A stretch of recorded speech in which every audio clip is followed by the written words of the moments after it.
Excuse me, doctor. Nothing to worry, madam. Except some minor issues, he is all right. Medicines continue பண்ண சொல்லிருக்கேன். இன்னைக்கோ நாளைக்கோ அவரை regular வார்டுக்கு மாத்திரலாம். ரொம்ப பேச விடாதீங்க.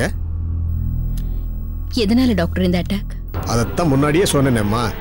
இன்னைக்கு ஒரு வியாதி வருதுன்னா எதனால வருதுன்னு சொல்லவே முடியாது. எல்லா கெட்ட பழக்கம் இருக்கிறவங்களுக்கும் வருது. எந்த கெட்ட பழக்கமும் இல்லாதவங்களுக்கும் இந்த வியாதி வருது. கௌதம் விஷயத்துல தெளிவா சொல்லணும்னா ஸ்ட்ரெஸ். ஏதாவது ஃபேமிலி பிரஷரா, பிசினஸ் ப்ராப்ளம் ஏதாவது இருக்கா? அப்படி எதுவும் இல்ல doctor. In fact very very cool and compost person. அப்படிப்பட்ட ஆளுங்களை தான் நம்ப கூடாது. மனசுக்குள்ள எதையாவது வச்சுக்கிட்டு வெளியில சிரிச்சுக்கிட்டே இருப்பாங்க. Anyway he is out of danger. அவரை எதுக்கும் ஸ்ட்ரெயின் பண்ண விடாதீங்க. கொஞ்ச நாளைக்கு let him be at complete rest. ஓகேமா? கார்ல என்கிட்ட என்ன சொல்ல வந்தீங்க கௌதம்? அந்த விஷயத்துக்காக தான் அட்டாக் வந்துச்சா? என்கிட்ட எதையும் சொல்லாம மறைக்க மாட்டீங்களே கௌதம். என்கிட்ட ஒரு விஷயத்தை மறைச்சிட்டேன்னு சொல்ற அளவுக்கு அது என்ன விஷயம் கௌதம்?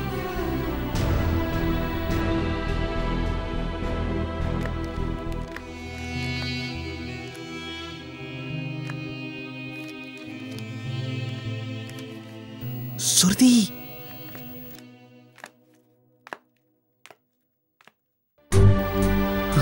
ஹாய்.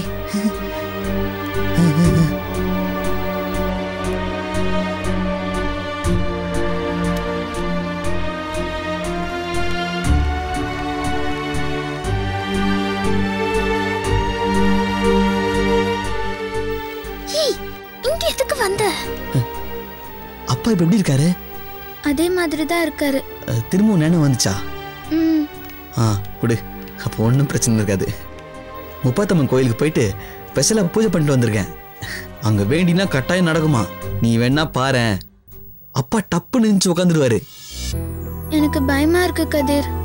இந்த விபூதி எடுத்து நெத்தில வை, பயம்லாம் பறந்து போயிடும். நல்லா வேண்டிக்கோ.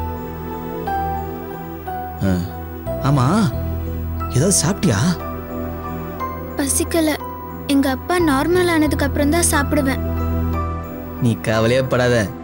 கொஞ்ச நேரத்துல டாக்டர் வந்து இந்த சினிமா எல்லாம் காட்ட மாட்டாங்க, கண்ணாடியை கைட்டு நீ வந்து நின்னு, சுருதி ஒரு குட் நியூஸ், உங்க அப்பா பொலிஸ்டார்னு சொல்லுவாரு பாரு. நிஜமாவா சொல்ற? கண்டிப்பா சொல்லுவாரு பாரு. எங்க அம்மா பாவம் அழுதுட்டே இருக்காங்க.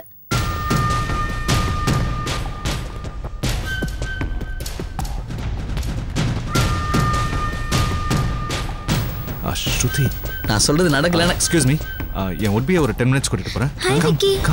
இது வந்துடுறேன்.